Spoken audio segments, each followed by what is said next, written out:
Hello guys, welcome back my channel Puja day. কেমন আছো তোমরা? আই হোপ কি তোমরা খুবই ভালো আছো, আর আমিও খুবই ভালো আছি। তো সোয়াবিনের রেসিপি তো অনেকই কিছু বানিয়ে খেয়েছো, তো এইবার এই রেসিপিটা তোমরা বানিয়ে একটু টেস্ট করে দেখো। তো এখানে দেখো সোয়াবিন নিয়ে নিচ্ছি, আর ঠান্ডা ঠান্ডা জলের মধ্যে ভিজিয়ে রেখেছিলাম, ওই 10-15 মিনিটের মতন ভিজিয়েছিলাম।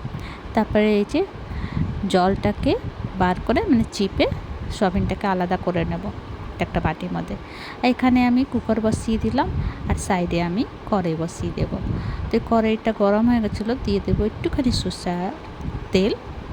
তারপরে সয়াবিনটা ছিল এটাকে দিয়ে দেবো, 1-2 মিনিট নাড়াচাড়া করবো। তারপরে এর মধ্যে দিয়ে দেবো হলুদ আর নুন, একটুখানি নুন আর একটুখানি হলুদ দেবো, 4 ভাগের মতন 1 ভাগ।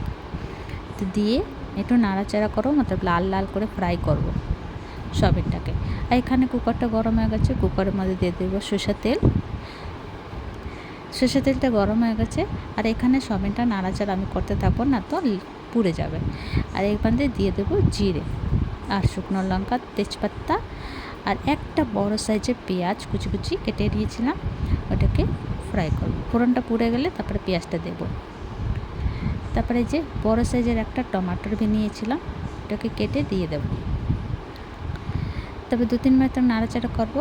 আর এই ছোটো ছোটো করে আলু কেটেছিলাম, পেঁয়াজটা আর টমাটোটা একটুখানি গলে গেলে আলুটা দিয়ে দেবো। আলুটা 3-4 মিনিট নাড়াচাড়া করবো। তারপরে দিয়ে দেবো হলুদ পাউডার, স্বাদ অনুসারে নুন, আর 3-4 মিনিট আবার নাড়াচাড়া করবো। তো ঢেকে ঢেকে নাড়াচাড়া করবো।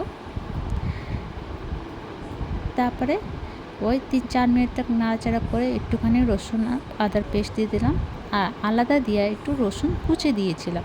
তারপরে দিলাম জিরে পাউডার, লঙ্কা পাউডার, আর তোমাদের কাছে যদি ম্যাগি মশলা পাউডার থাকে ওটা দিতে পারো। তো এর মধ্যে একটুখানি জল দিয়ে দিচ্ছিলাম। তো ম্যাগি মশলা দিলে খুব টেস্ট হয়। তারপরে 1 চামচের মতন ঘি দিয়ে দিয়েছিলাম। মশলাটাকে ভালো করে কষিয়ে নেব, তারপরে আমি সয়াবিনটাকে দেবো।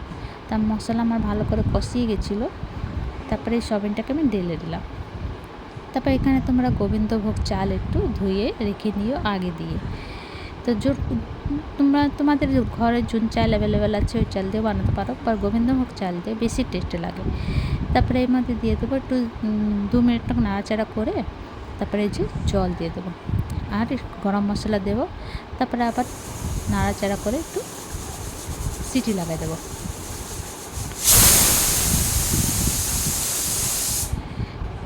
তো আমি 2টো সিটি লাগিয়েছিলাম।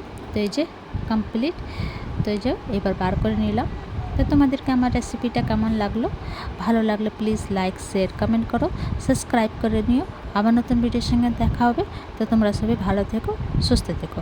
তো এই রেসিপির নাম হচ্ছে তাহারি। তো এর সঙ্গে পাঁপড় নিয়ে নিলাম।